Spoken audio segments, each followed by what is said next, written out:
You have to check this video out. When CNN's David Cover, he followed these migrants from Guatemala into Mexico, of course in pursuit of the USA.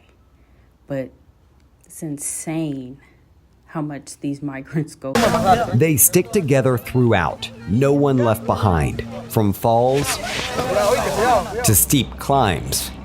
There's a lot of young children, so some of them are just basically being carried up. To dead ends. They started to go the wrong way for the moment, and now they're backtracking a little bit. Setback after setback. He's saying that they paid, were promised another pickup on the other side, but it seems like that driver just took off with their money. This, just part of a day's journey for these migrants. A day that started not here in southern Mexico, but across the Suchiate River in Guatemala. Hola, muy buenas. With passports stamped, we take the official land crossing, stepping into a vibrant Tecunaman. In the shade of the town square, we meet two families from Venezuela, traveling as one. They're saying they're ready to cross. They welcome us to join. Tiene 7 años, no?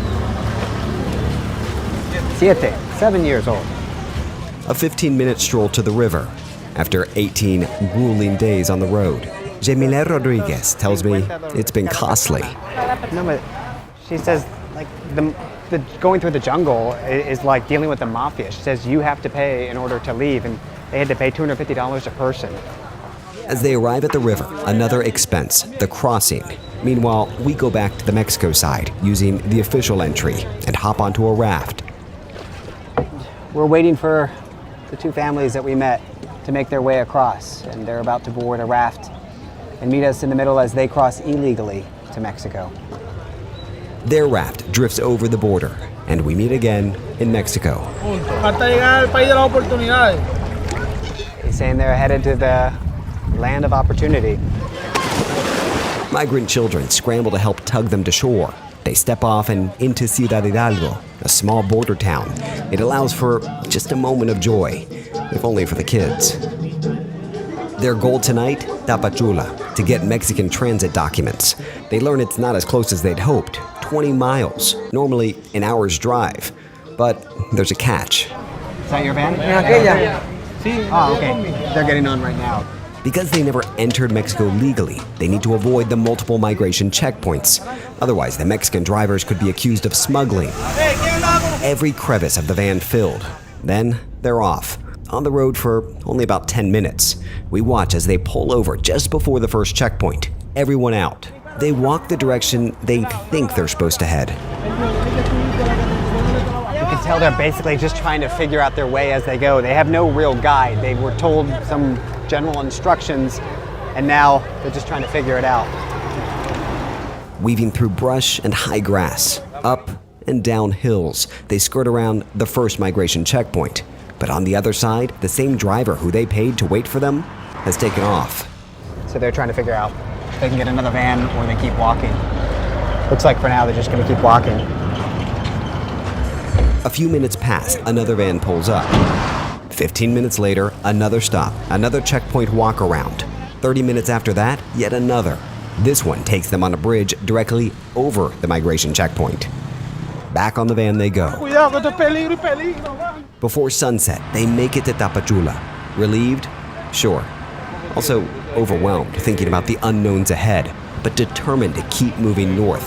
Smiling. I understand a lot of people want freedom, so they migrate to other countries, but the USA is like, we're just overcrowded to me. But hopefully this new president in Mexico can make a change for some of these, some of the Hispanic or Mexican people.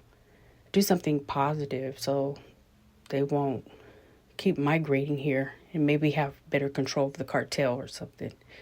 But I don't know. I think this is just, I don't know. So, there's another video that is really crazy. This is happening on the Mexico-Guatemala border. And it's insane. You have to watch this video of some of the people that pay, and they get basically branded or tattooed or whatever they call it, but that they made payment.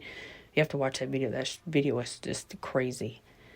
But give me your thoughts or opinions in the comments section, and like and share. And thank you for watching. The United States filled the rafts crossing the Suchiate River on the Guatemala border.